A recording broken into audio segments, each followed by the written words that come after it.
Hello माँ, मैं रवि बोल रहा हूँ। कैसी हो माँ? मैं ठीक हूँ बेटे। ये बताओ तुम और बहू दोनों कैसे हो? हम दोनों ठीक हैं। माँ, आपकी बहुत याद आती है। अच्छा सुनो माँ, मैं अगले महीने इंडिया आ रहा हूँ तुम्हें लेने। क्या? हाँ माँ, अब हम सब साथ ही रहेंगे। नीतू कह रही थी माँ जी को अमेरिका ले आओ। बाहर अकेली बहुत परेशान हो रही होगी। हेलो, सुन रही हो माँ? हाँ हाँ बेटे। बूढ़ी आंखों से खुशी की आंसू धारा बह निकली। बेटे और बहू का प्यार नस नस में दौड़ने लगा। जीवन के 70 साल गुजार चुकी सवित्री ने जल्दी से अपने पल्लू से आंसू पोंछे और बेटे से बात करने लगी। पूरे 2 साल बाद बेटा घर आ रहा था। बूढ़ी सवित्री ने मोहल्ले भर में दौड़ दौड़ कर ये खबर सबको सुना दी। सभी खुश थे कि चलो बुढ़ापा चैन से बेटे और बहू के साथ गुजर जाएगा। रवि अकेला आया था। उसने कहा कि माँ, हमें जल्दी ही वापस जाना है, इसलिए जो भी रुपया पैसा किसी से लेना है वो लेकर रख लो, और तब तक मैं किसी प्रॉपर्टी डीलर से मकान की बात करता हूँ। मकान? माँ ने पूछा। हाँ माँ, ये मकान बेचना पड़ेगा, वरना कौन इसकी देखभाल करेगा?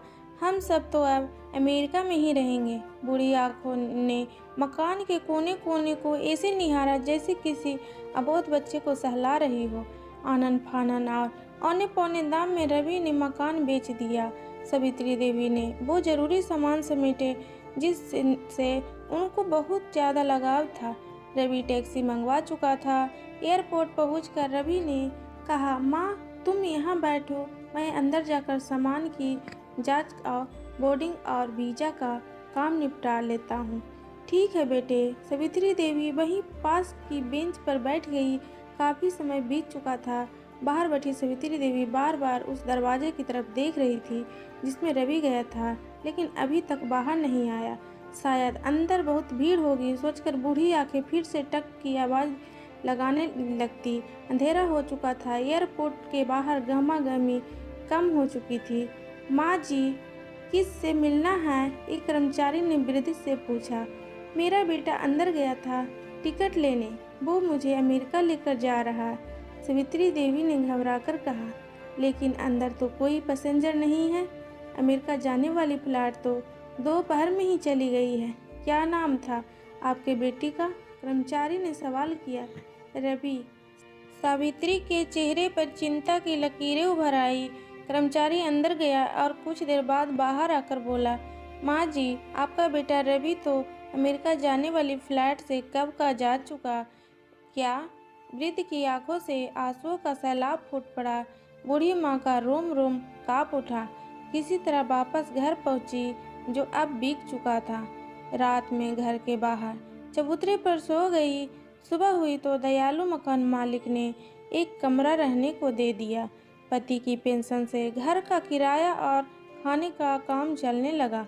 समय गुजरने लगा।